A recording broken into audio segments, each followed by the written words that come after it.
Wazalendo, toujours fort.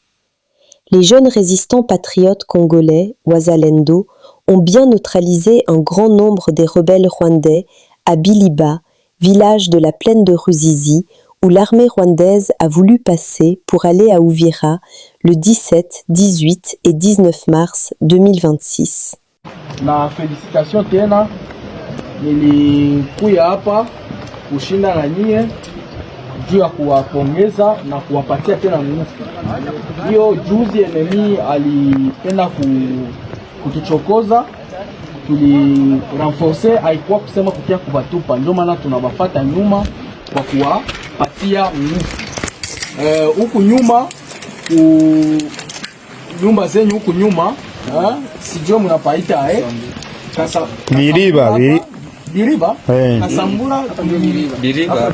Tunaacha hako kila kitu, bunga, maji, magodio, manake hivi, antuka shida ya chakula kwanza na manguo wa kuvala. Shida ya chakula kwanza tunaipunguza juu chakula yo inapaswa kuwa ikue kila siku, inatakiwa kukua kila siku.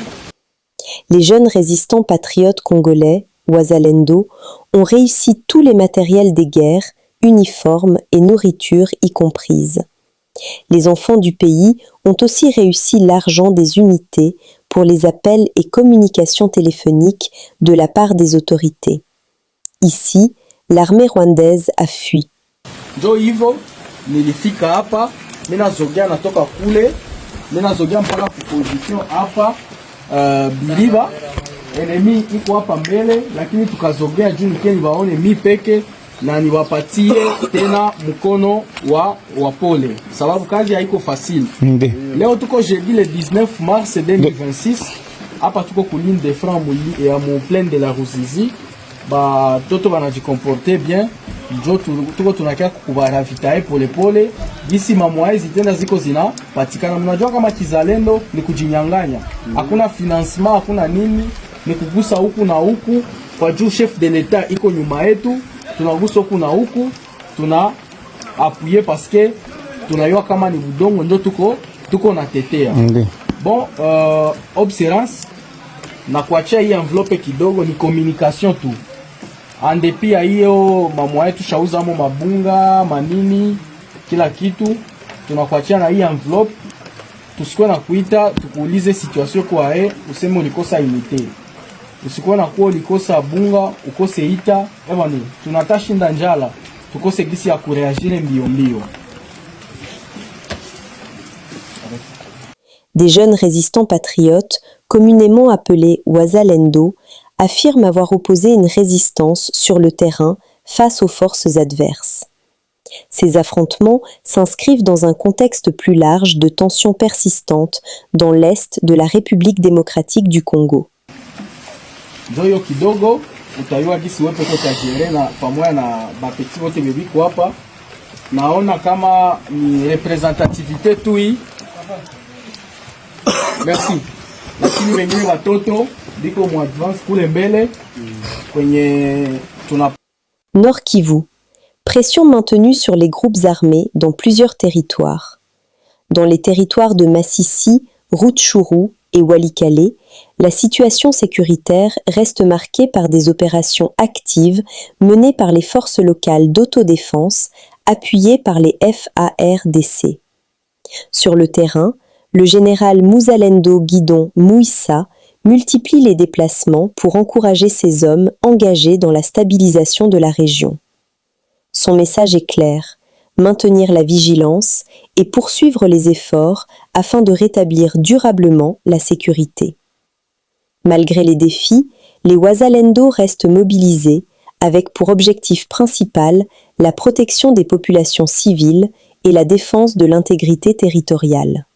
Chunga kama kiongozi ama mkubwa wa nchi, president de la republique atajibia revendication yetu, nikiwaza wengine tutawatuma na wengine tutawatuma nyuma, na mwisho sisi wote tutaenda kwa kuitika appel à chef de l'État. Nikiwaza tunaelewana jeshi. Sur les lignes avancées, la détermination reste forte. Les éléments engagés affirment vouloir aller jusqu'au bout de leur mission pour ramener une paix durable dans cette partie du pays. La Première ministre a terminé son intervention avec la triste nouvelle de la tragédie en mer impliquant nos compatriotes. En effet, après avoir été saisie par le ministère des Affaires étrangères et de la coopération internationale chargée du monde arabe, de la diaspora, de la francophonie et de l'intégration africaine de l'Union de Comores, lui a informé de la survenance en date du 18 mars 2026 d'une tragédie en mer impliquant une embarcation transportant 46 immigrants illégaux, parmi lesquels se trouvent malheureusement 30 de nos compatriotes. Aux dernières nouvelles, les enquêtes se poursuivent sur place pour tirer au clair la situation des ressortissants congolais en vue de leur apporter une assistance nécessaire. Elle a rassuré que le gouvernement reste particulièrement attentif au développement de cette situation. Le vice-premier ministre, ministre de l'Intérieur, a été, à travers la Direction générale de migration, ainsi que le ministre délégué, près le ministre des Affaires étrangères en charge de la francophonie et de la diaspora congolaise, de sensibiliser nos compatriotes quant au risque à s'engager dans l'aventure d'un voyage clandestin en Occident. Situation préoccupante de Congo Airways. À ces sujets, le président de la République a été saisi du rapport de la mission d'enquête mixte composée de l'Inspection générale des finances, du Conseil supérieur du portefeuille et de l'autorité de l'aviation civile qui a été diligentée auprès de Congo Airways en décembre 2025, aux fins d'examiner les faits dénoncés par le collectif de ses agents et d'évaluer la régularité, la conformité ainsi que la performance de sa gestion administrative, financière et opérationnelle. Il en ressort que malgré les efforts engagés dans le cadre du plan d'urgence de relance de cette entreprise, dont il avait instruit les financements lors de la 111e réunion du Conseil des ministres du 15 septembre 2023 et qui était évoqué à la 3e réunion du 28 juin 2024, Congo Airways demeure confronté à des graves dysfonctionnements compromettant toute relance efficace et durable. Cette détérioration de la situation fait peser sur l'État actionnaire des risques juridiques, financiers et réputationnels élevés. Elle est d'autant plus préoccupante qu'en l'absence d'une planification rigoureuse et d'un renforcement substantiel de la gouvernance, elle pourrait compromettre le processus de renouvellement de la flotte aérienne récemment acquise par la Caisse nationale de sécurité sociale, au sujet de laquelle toute la lumière devra être faite sur les modalités d'acquisition des financements et des capitalisations au sein de Congo Airways. Il est également attendu que l'État congolais s'acquitte de ses obligations financières envers cette entreprise en procédant au paiement des droits dus afin de lui permettre de mobiliser les ressources nécessaires à sa relance.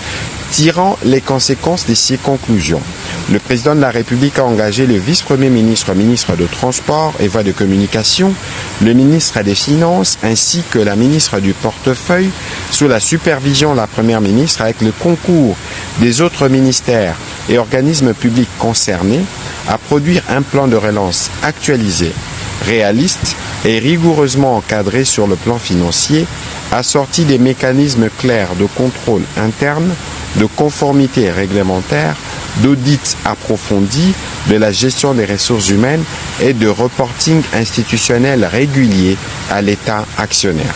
Ces instruments devront constituer les socles d'une restructuration profonde et cohérente de la gouvernance managériale de cette entreprise en vue de restaurer la discipline des gestions, de renforcer la redevabilité des dirigeants, d'améliorer la transparence dans la prise des décisions et d'aligner les pratiques internes sur les standards de bonne gouvernance.